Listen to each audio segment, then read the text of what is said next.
Hello friends, welcome back to my channel Rupa's kitchen with blog. তো তোমরা সবাই কেমন আছো? আশা করছি ভালো আছো বন্ধুরা, আর আমিও ভালো আছি। তো আজকে তোমাদের সঙ্গে একটি রেসিপি শেয়ার করছি, সেটা হলো পালং শাকের সন্দেশ। খুবই ইউনিক একটি রেসিপি আর খুবই দারুণ হয়েছে এই সন্দেশটা খেতে। তো তোমরা দেখতে থাকো, আশা করি তোমাদেরও ভালো লাগবে। তো এটা আমি কিভাবে বানিয়েছি সেটাও তোমাদেরকে দেখিয়ে দিচ্ছি। তার জন্য ওভেনে আমি একটি কড়াই বসিয়ে দিয়েছি, আর কড়াইটা একটু গরম করে নিয়ে এর মধ্যে দিয়ে দিলাম আমি সুজি। তো এখানে 1 বাটি সুজি, মানে আমি এখানে 100 গ্রাম সুজি নিয়েছি। সুজিটা লো ফ্লেমে ভালো করে ভেজে নিতে হবে। গ্যাসের ফ্লেমটা লোতেই রাখতে হবে, কারণ খুব বেশি জোরে দিলে কিন্তু সুজিটা পুড়ে যাবে। আর ভাজার জন্য এখানে আমি দিয়ে দিচ্ছি 2 চামচ ঘি। ভাজার জন্য কিন্তু এখানে ঘিটাই ব্যবহার করতে হবে। ঘি দিয়ে ভাজলে সন্দেশটা কিন্তু খুবই দানা দানা টাইপ হবে, তো তার জন্য ঘি দিয়েই ভাজতে হবে। তো একটু গোল্ডেন কালার করে সুজিটাকে আমি ভেজে নেব। তো বন্ধুরা দেখো, সুজির কালার কিন্তু একেবারে চেঞ্জ হয়ে গিয়েছে। এই সময় এখানে দিয়ে দিচ্ছি আমি পালং শাক বাটা। তো 1 আটি পালং শাক আমি নিয়েছিলাম, সেটা মিক্সিতে ভালো মতো পেস্ট করে নিয়েছি, আর এরকম একটু জল জল করেই পেস্ট করে নিয়েছি। তো সেটা আমি এখানে দিয়ে দিলাম।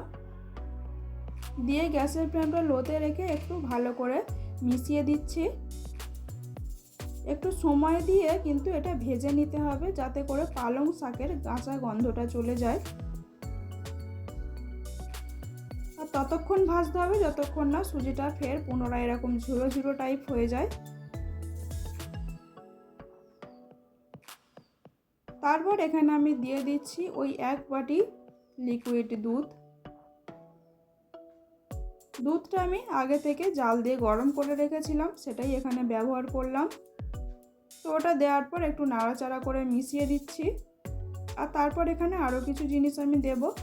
তো এখানে আমি দিয়ে দিচ্ছি 5 চামচ গুঁড়ো দুধ। তারপর এখানে আমি দিয়ে দিচ্ছি 3 চামচ চিনি। তো বন্ধুরা, তোমরা সুজির পরিমাণ অনুযায়ী কিন্তু চিনিটা এখানে বাড়িয়ে বা কমিয়ে নিতে পারো।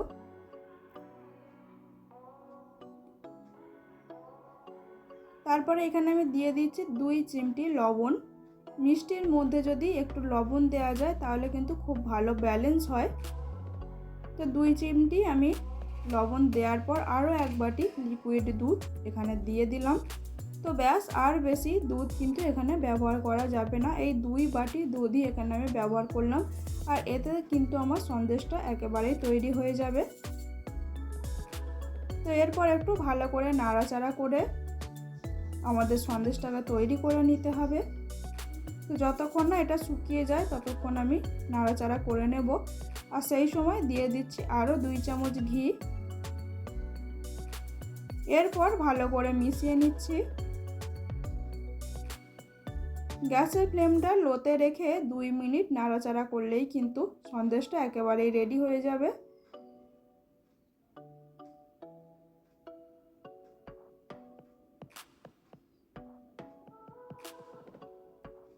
তো এইভাবে মিশিয়ে শুকিয়ে নিয়েছি, আর তারপরে এখানে একটি প্লেট নিয়ে নিয়েছি, আর প্লেটের মধ্যে আমি দিয়ে দিয়েছি সামান্য পরিমাণ ঘি।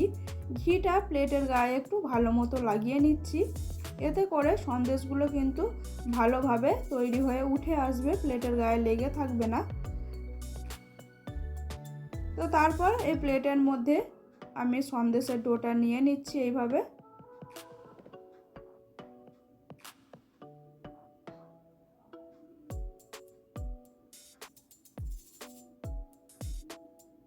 তারপরে খুন্তির সাহায্যে চেপে চেপে এইভাবে প্লেটের চারিদিকে সমান করে নিচ্ছি।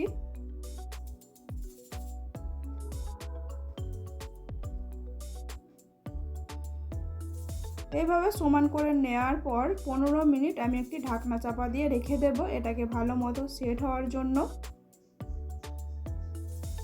তো 15 মিনিট পর আমি ঢাকনাটা খুলে নিলাম, আর এটা কিন্তু খুব ভালো মতো সেট হয়ে গিয়েছে, একেবারে টাইট হয়ে বসে আছে, কিন্তু একটুও ঢিলা নেই। তো এরপর আমি ছুরি দিয়ে ভালো মতো করে কেটে নিচ্ছি। তো এটা কিন্তু একটু টাইট করে বসিয়ে নিতে হবে, নয়তো ছুরি দিয়ে কাটার সময় কিন্তু উঠে আসতে পারে। আর সেজন্য 15 মিনিট রেখে দিলেই কিন্তু হয়ে যাবে। তো তারপরে এইভাবে আমি কোনাকুনি শেপ দিয়ে সন্দেশগুলো কেটে নিচ্ছি।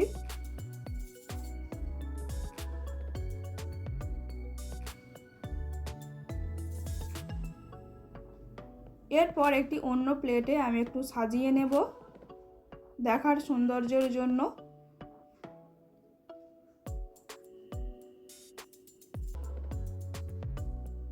তো সাজিয়ে নেওয়ার পর তোমাদের দেখাচ্ছি বন্ধুরা। আর এই দেখো কত সুন্দর করে আমি সাজিয়ে নিয়েছি। পিসগুলো কিন্তু এরকম বড় বড় রেখেছি। আর ওপর দিয়ে আমি একটু কাঠবাদাম কেটে এইভাবে করে সাজিয়ে নিয়েছি। আর চারিদিক দিয়ে দিয়েছি আমি কালো কিশমিশ, আর মিডিলেও দিয়ে দিয়েছি। এগুলো কিন্তু আমি সাজানোর জন্যই দিয়েছি। তো আপনারা কিন্তু এগুলো ছাড়াও খেতে পারেন। আর খেতে কিন্তু অসাধারণ হয়েছে, ইউনিক এই পালং শাকের সন্দেশ। আপনারা অবশ্যই একবার বাড়িতে বানিয়ে দেখবেন, খুব ভালো লাগবে খেতে। আজকে এখানেই শেষ করছি, টাটা।